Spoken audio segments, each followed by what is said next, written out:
the future. We are picking up where we left off last week with Katlyn Conroy. So getting right back into that conversation. Let's do it.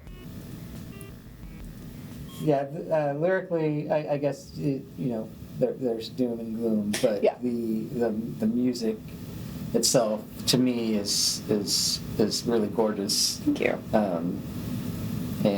And like you're vocally,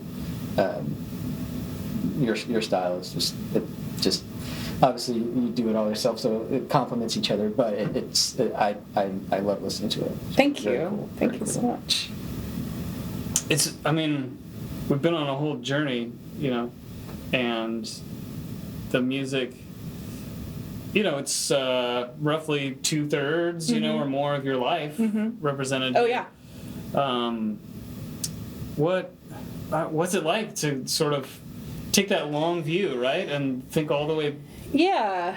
All the way back. I mean, I think it's really easy, especially to look back over a long chunk of your life and kind of oversimplify it or kind of clean it up in your head. It's like, oh, it was this, and then I had this and this and this, and that was fine, and that was fine. But no, I mean, I think that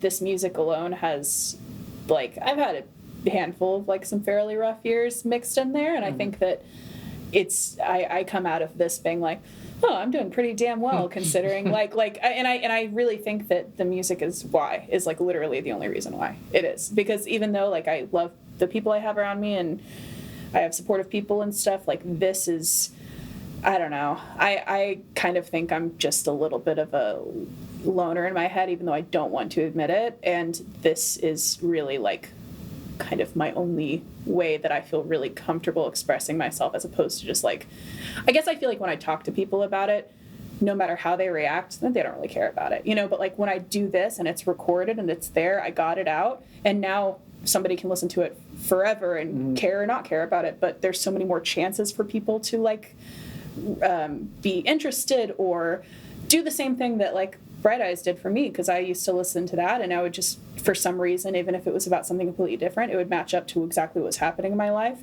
and I got to vent by just listening to this song by some dude I didn't know, and that's kind of what I always wanted to be for people too, is find some sort of relation, even if it isn't literal, but just how the way the music make you feel, or and so I think that's, I'm okay, well, I mean, I've written a lot of songs, and I think that I've always told my friends and boyfriends and stuff all I'm asking is, if I die, just put every song I've ever written on flash drives and just give them to people and be fucking listen to this. It's the only thing she wanted. You don't have to like it, but just listen to it and then throw it away, but just listen to it. Honestly, because I mean, I think that's what most songwriters want, is they just want somebody to have as much emotion and at least listening to their song than close to what they put into making it, Yeah. I've always felt if you want to get to know me, I don't know why you would necessarily, but if someone wants to get to know me, listen to my music. Oh, I know. Don't talk to me, I told my listen to my music. I did. I was seeing a therapist for which every single person in the absolute world should do all the time for your entire life. There's no reason to not. There's literally no. Your life Strong might be perfect. From the podcast, see a therapist. It is. You go to the doctor every year. I know. I don't think that I don't think I've ever clinically suffered from depression. I'm super lucky. I don't think I have any inherent mental issues, and I still have desperately needed a therapist so much in my life. But yeah, I mean, I did I try to tell people things, and I'm just blabber when I talk, obviously, and I was just you need to let me send you 10 songs and you'll know who I am. You'll completely know who I am. I was gonna say, just actually listen to them, and I don't have to explain anything to you. Yeah. What a very interesting way to think back on my catalog. What was the one, what was it? Oh my God. I was on my way driving up here and I was listening to it, and it was throw it away, I think is what the lyric was saying. Okay. Basically just, I don't remember, but it felt prolific to me at the moment. I was coming down 70 and the sun was like kind of starting to move down and stuff, and I started thinking about my life, and I was like, you know what, there's a lot of things I just need to throw away. Oh yeah. You know, about like hang-ups and stuff that I just carry with me. Yeah. That's what that song did for me. Yeah, no, I appreciate that. I mean, that's like, I love a lot of different kinds of music, and I think I always kind of end up going back to ones that, songs or bands that, you know, you have like physical reactions to, like where you get like goosebumps or something, because it's like a tone that somebody is singing or something like that. But yeah, anything that kind of has that like epic reaction, even if it's like which a lot of the times those songs are super slow and super bare and like real kind of like takes a lot of patience to get into it, but once you do, you like, it never leaves you, you know. And yeah, I mean, I try not to write any songs that don't at least have little parts in that do that to me, you know. And I don't know if it does anybody else, but like most of the songs that I write kind of have to have at least like a section that I feel that way about, or I don't do it, you know. I don't think it's a good enough song to do. So yeah, well, yeah, you have to. There's something about the music when you write it that you got to sell yourself first. Yeah, exactly, absolutely, absolutely. Because if you're just kind of like, song here, like, what do you expect other people to do? Put it at the front of the album. Right. Yeah. But that's also kind of always how it works too, though, because I always feel like the songs that a lot of the times people love the most are the songs that the artists really don't, you know. Right. And that's also true. And because that's the thing too about being a musician is I really like my music, and I'm somebody that, definitely not all the time, but I will listen to my music if I'm trying to like think of stuff, or, you know, just even like feel confident for a second, right? If I'm having a really bad time and I like need to remember that I feel like I'm worth something, like I'll be like, okay, well, I write songs and I think those songs are good and I'm going to listen to it, and that's great.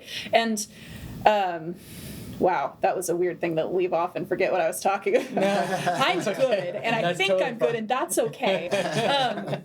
No, but you're good enough. You're smart enough. 100, yeah, exactly, 100%.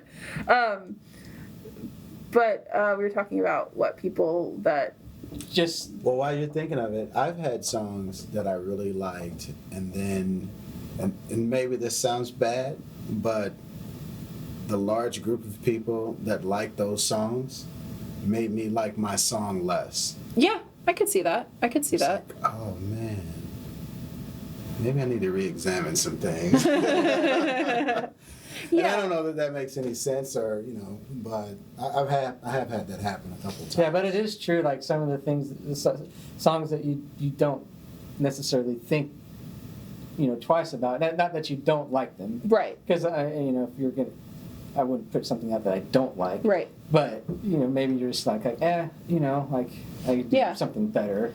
But then you get a response from people, and you're like, okay, something worked, and so you want to examine what that might be. Well, it's like, you know, it's like, for instance, I think that if we're gonna listen to like Spotify and what the radio has done or something, my top 2 listened songs are "Mystery in My Bed," which is off of Sapphires, which is literally the only song that up till that point I had written that sounded close to a pop song, because as a piano going do do do do do do, I'm like, of course, yeah, right, okay. Of course.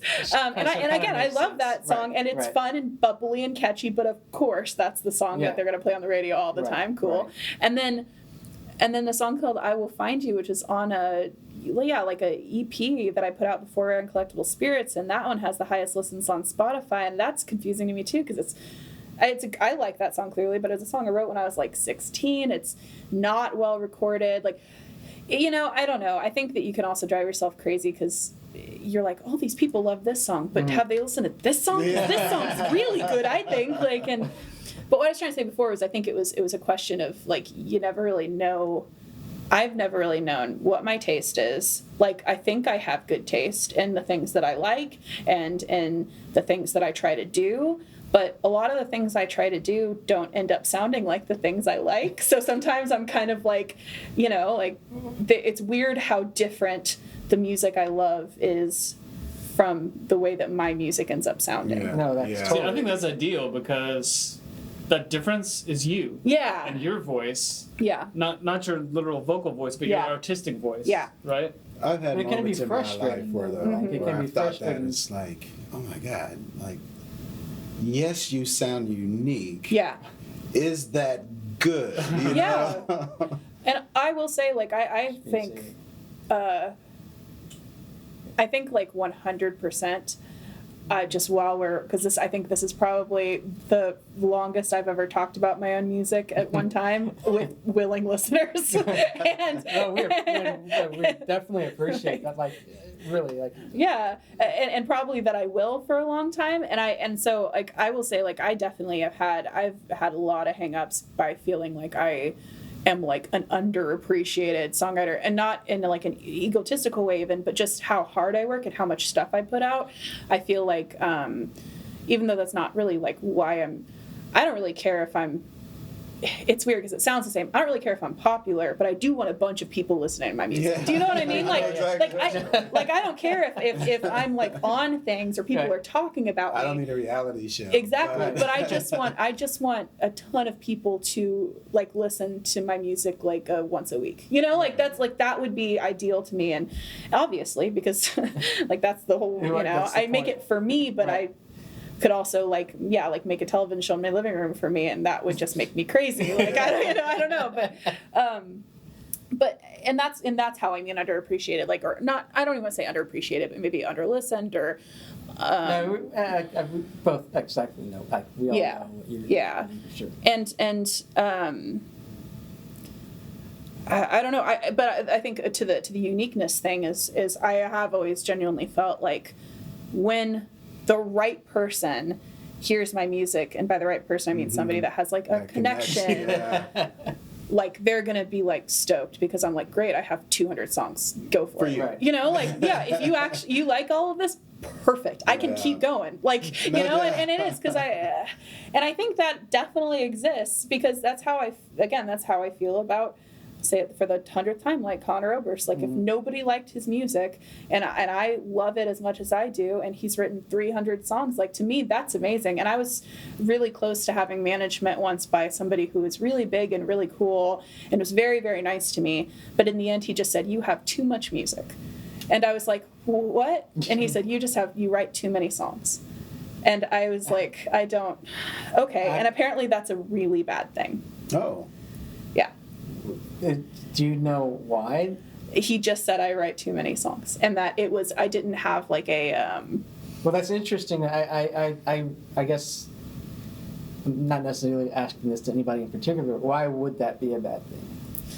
I mean, not. I would maybe- imagine it'd be genre specific. Yeah, right? So sure. like if you were pop or like hip hop, you know what I'm saying? Like, they want 30 songs when you show up, or 40 songs or whatever, because they're just gonna put it through the machine. But if that's not what they're doing, maybe it's different. But it seems like you would like that would be great, because you could be like, okay, let's explore pick and choose. Yeah. what's in here. Yeah. And there's probably like themes or just concepts and things like with 200 songs or 300 songs like that could be releases for who knows how long. Well, you know, I do think it's interesting though, because it's like this weird kind of conflicting thing where, you know, when I've a few times in my life, like, very unprofessionally tried to be like, well, how do I get on a record label? I just send emails out to record labels, right, with my songs, and that's how you do it. And all of them say on their websites and sending demos and stuff, like, you need to be like established and have followings and stuff like that. But at the same time, a lot of the people that I have known personally that have gotten signed to big labels or gotten really successful, it's been because they had this like 3-song EP. They're like, that's cool, let's do it, you know, and they don't have really any of the other stuff, when they don't have all this other catalog or anything like that. Oh, maybe they want to be able to mold what the music's gonna be. Yeah, I don't know, and I don't know that like it's necessarily like, and that's what he said to me. Maybe that's not what he meant. I don't know, but it was And very. it could have just been the situation they were in at that moment. Exactly, you know, so. exactly. But you know, I don't know. Like I do also think that if somebody doesn't know me and I'm like, oh, you want to hear our music? Here you go. And they open it up and it's like 300 songs. Like maybe they're like, I just don't want to deal with this. You know, I mean, that's honestly like maybe. I would be like Nate, like, oh my God, what's in here? Right. But I don't know. I do think that I am, and I've never had and this isn't like a brag, but it's just a fact. I've never really had like a big lapse in writing songs. Like I usually am kind of a machine when it comes to that, and I just feel like I have the stuff that is gonna let me continue doing that. And I one day I hope I have like a platform. It doesn't have to be like a stereotypical one. It doesn't have to be a record label. It doesn't have to be anything like that. Like I would love to be able to just keep writing songs and actually know that like just like a good handful of people are hearing them. Well, you know? like I mean, clearly you've been doing it for a while. You're kind of thinking about what you can do new, and acting on that, and then you also have like you write songs for people. You have people like hire you to write songs for them. Is that for Valentine's Day? And now it's kind of all the time. All the time. Now it's all the time. Is there like, do you have like a website or anything, or is it just kind of like people know that you do that and so they get a hold of you? Yeah, so I kind of have, basically before I had my son, I had this really great idea that I was going to kind of put all of my stuff together, because I've been doing a lot of graphic design and custom illustration for a long time now too. So I was going to put that kind of together with like my sort of like custom songwriting. A lot of the times it's like love songs, and that's how initially I marketed it for like the first like 6-7 years. But now it's been for like a lot of different reasons. Like I've been writing Father's Day songs this week. That's cool. Yeah, and it's so beneficial to me because no two songs are alike. I don't have like a thing that I go off of. I really try to work and try to write a song I haven't written before and challenge myself for those. It's also like just like a kind of a grind. It is, and it's really great. And so if I can do that and make like a little bit of money and make somebody super happy, which honestly, of all those three things, the happiness that it brings to somebody else always tends to be through the roof compared to the other things. Like people are really stoked about them, and that's great. But yeah, so I have my art project is essentially called Icky Ditch. That's like my art name. And so I created a website that has that with my custom song information on it. It was an official website, and then I stopped paying for it, but I will start paying for it soon now that things are alive again, basically. So eventually it would be ickyditch.com. Okay. But no, I mean, I'm trying to figure that whole thing out, because right now my kind of hub for everything is KatlynConroy.bandcamp.com, which has most of the Guerre stuff and everything. But with this whole transitioning of music and band names and stuff, I'll be kind of reorganizing all of that. Cool. Yeah. And then you're also Cheery's playing. Pretty soon, right? We're playing the 3rd of July at the Replay. And kind of the band for that at this point, officially right now, it's Nick Carswell, who is like one of my best friends and do music with him constantly, is officially like in that band. Oh, cool. Yeah, and so that's been really awesome, because he's just so smart, and he takes all of the things that I don't know how to do, like samples and things that I've used for these songs, and makes it easy. He's probably a multi-instrumentalist, obviously. Yeah. So he's probably playing multiple. Yeah, he's he's like your beyond, but like your session musician, where he just does everything without thinking. He's I can do that, and I'll just does it. Whether it's a guitar or piano, and he's gotten really into like a lot of like pedals and looping stuff lately, and getting really good with that. So he has kind of been helping me do. What's St. Vincent's musical guy? I think it's Daniel something. I know what you're talking about. Yeah, because I've seen him do instructional videos for Ableton, and kind of how he how he structures their sets, and how he like changes all of their presets and things on stage for everybody, like the guitars and keyboards and everything. So that kind of sounds like what Nick might be. Oh, I really do. I think he will, and he's kind of gonna be one of those. Like I write the music, and he's just like the backbone of how it actually presents itself live at this point, because I need that. And Oh no, yeah, he's so great, and I'm so comfortable doing music with him too. And so yeah, we're doing a show. July 3rd at the Replay, and we're playing with C.S. Lexum and Creepy Jingles, and that will be really fun. Oh, Creepy Jingles. Yeah. And I'd very much like to have them on the show at some point. Yeah. I'd like to have Chris too. Oh Sure, yeah. Oh yeah. He's another open invitation. Songwriter. Yes. Yeah. We'll be getting at you. But yeah, I'm hoping to. I think just kind of for fun, I want to make it like a really cool live set, and again, like kind of energetic, and I just want to try to do something very different, only just to challenge myself and just to see what that even looks like, and just go from there, because that's a lot of my. What I was going to say kind of earlier in reference to just like cheery stuff, it's not even about trying to like appeal to a different audience. It's more of me kind of caring less about embarrassing myself, right? Like it is, like it's me kind of saying, okay, well, why have I not done this kind of music before? Because I'm worried that I won't do it well, and I'm worried that I'll make it cheesy, and I'm worried that people will laugh at me. And so by doing it and by kind of not caring, and that's always kind of how people do it, right? It's like when they don't care anymore is when people are like, this is great. and I really don't, like, it's just like I'm gonna do this album and this project like for me, and I'm gonna make it what I want it to be, and it's gonna be really weird and bright and like in your face, and we'll see how that turns out. I'm excited to hear based on what we've heard. Yeah. Just those two songs from both bands to see what comes out of that. I'm excited to see what your platform is going to be like. It's going to be an app in my phone that I can get the latest download. I pay that subscription price. Yeah.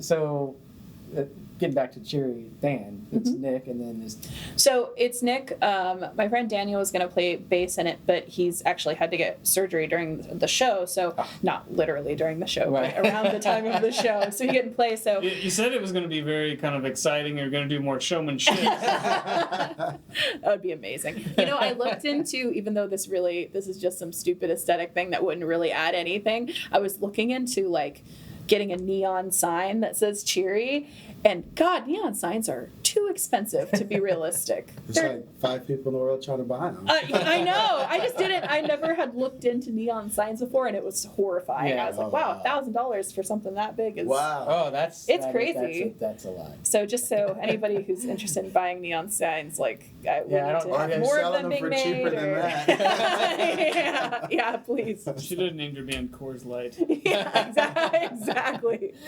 That's genius.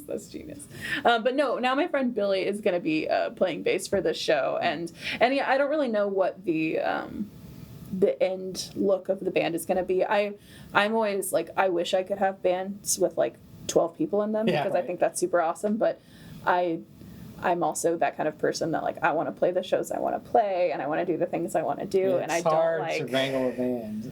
It's hard. You get beyond like a few people. Like 2 or 3 people. Exactly. So I'm trying to, if it's feasible with the music, and we're just gonna really find out by that show, like how that show turns out is kind of a test of like, okay, well, what do we need that we don't have? No live drums. Electronic drums the whole time. Cool. So cool. Yep, and we're just going to be using the. So again, I mean, I don't know. Like it could be totally not the way we want it to sound. But all the drums on this album, this Cheery album, are like really intense, and they're kind of very specifically tailored to sound specific ways. Like there's a lot of kind of like pots and pans stuff, and like things that are real interesting, and like wood blocky stuff, and just stuff that wouldn't translate to live drums. And Eric is kind of doing a lot of that. No, I'm doing that, but he's taking it, and he's like, I like basically take him these songs, and he like shoots them full of steroids. Okay. Like you know what I mean? Like he just does these tweaks on them that. I can't even really tell you what he does. He just is like on that song that we heard. he was like, we gotta double that chorus at the end. And I was like, what? Double chorus? You gotta double that chorus. So we doubled that chorus. And it's like, just like things like that where I'm like, I would not have been the artist to say, I'm gonna do a double chorus at the end of that. And we did. And so I don't know. And he's in town, you say? Uh-huh. Yep. I would Yeah, just he'd do be it in his house. Another great guest. To have Yeah. on the show. Oh, yeah. Oh, and he's kind of digging wonderful. into those secrets too. Yeah, and he's in Hembry as well. Yes, So yeah. yeah. But so we've been doing, he's such a nice, cool, like normal dude, and then he'll just be like, oh, we got to record now because I have to fly out, and we're doing like 3 videos in a day at Joshua Tree, and I'll be back. And I'm like, what? Okay, well. Yeah. Thanks for fitting me in. Yeah, but it's funny because when I record with him, we record for 5 hours, and 2 hours of that is recording music because we just talk. Like we just talk so much and just talk about stupid stuff, and it's awesome, and it's been really fun. So That's awesome. yeah. Great. Katlyn Conroy, thanks for being here. Thanks Yes. for having me. This has been so a much. tremendous pleasure to Yes, to journey absolutely. through your catalog and hear where we're headed. Yeah. Exciting stuff Oh, on yeah. the horizon. And yeah, fantastic. Thank you so much. It's been a long play listening party, everybody. Later. Bye.